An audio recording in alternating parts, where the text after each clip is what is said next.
मैं ये इजाज़त नहीं दे सकता कि वो मेरी इज्जत पर हाथ डाले।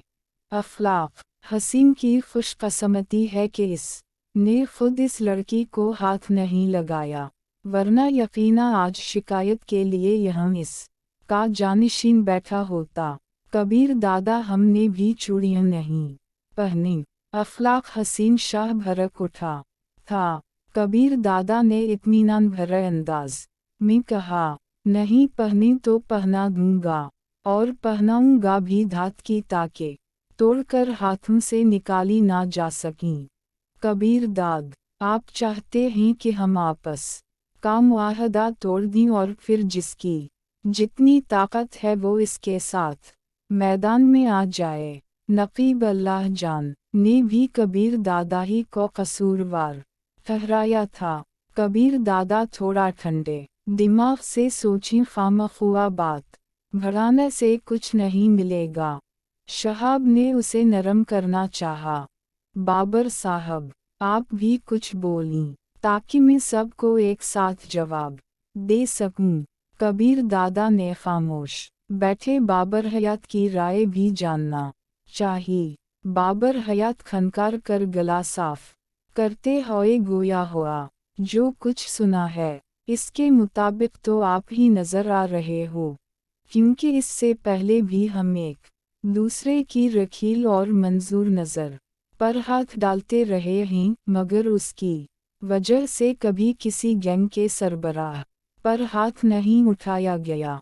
अलबत्ता किसी कारिंदे वगैरह को मारकर बदला लेना आम सी बात है। हम तमाम तो अलहदा होते हुए भी एक ही गुस्सा करना और लड़ना झगड़ना तो आम बात है, मगर ऐसी सूरत में भी हम एक दूसरे पर हाथ नहीं उठाते। कबीर दादा ने तायराना निगाह तमाम के चेहरे पर डाली और कहने लगा, तमाम हजरात, अखलाक हसीन की एक तरफा गुफ्तगू सुनकर मुझे गलत गर्दान रहे हैं। हालांकि इस मामले में सरासर अखलाक हसीन गलती पर है। कल मेरा निकाह था और मैं अच्छी तरह जानता था कि इस लड़की को छेड़ने वाला दिलावर शेख किस का आदमी है, लेकिन इस ज़मीन में ने ना तो अखलाक हसीन को कुछ कहा और ना शहाब साहब को कोई शिकायत की। अलबत्ता दिलावर शेख से हिसाब किताब करना मेरी मजबूरी थी। रात ही को अखलाक हसीन शिकायत करने शहाब साहब के पास पहुंच गया और इस वक्त में ने अपनी सफाई पेश कर दी थी। इसे ये शिकायत थी कि मैंने इस मोहल्ले में उसके आदमियों का दाखिला क्यों बंद कर दिया। अब इन 15 ही घरानों पर तो उसकी सियासत या गंडागर्दी का इन्हिसार नहीं है ना। उसका कहना था कि कबीर दादा ने जो लोगों के मजमा में बैठकर ऐलान किया है कि अब इस मोहल्ले में कोई गंडा नहीं आएगा, तो वो ऐलान बस कहने की हद तक ही रहे, जबकि कबीर दादा कभी ज़बान देकर नहीं फरा। ये बात आप तमाम लोग भी अच्छी तरह जानते हैं। वहाँ से जनाब खफा होकर चले गए और मुझे बेइज्जत करने और नचा दिखाने के लिए अपने आदमी मेरी मनकूहा के घर भेज दिए, जो उसे धोखे से फावर शेख की कोठी पर ले गए। मुझे जब अपनी बीवी के गायब होने का पता चला तो मैं सीधा इसके पास पहुंचा और अपनी मनकूहा के बारे में इस्तिफसार किया। मुहतरम उल्टा मुझ पर तनज़ किए गए।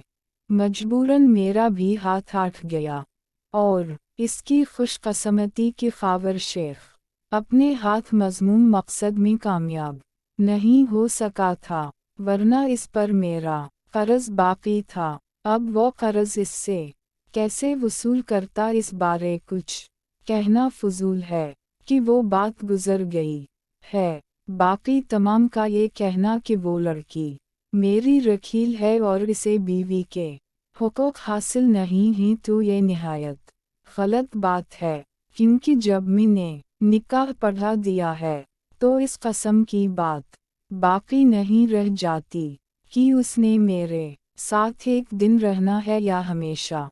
आखिर मैं यही कहूँगा कि जो कुछ हवा है वो यही ख़त्म कर दिया जाए तो बेहतर रहेगा। वैसे सारी गलती कबीर दादा की भी नहीं है और अब इस बात को ख़त्म किया जाता है। शाहजी बाबर हयात ने अपनी तरफ से फैसला सुना दिया था। इस लड़की की वजह से मेरे दो आखिर अहम आदमी कत्ल हुए हैं।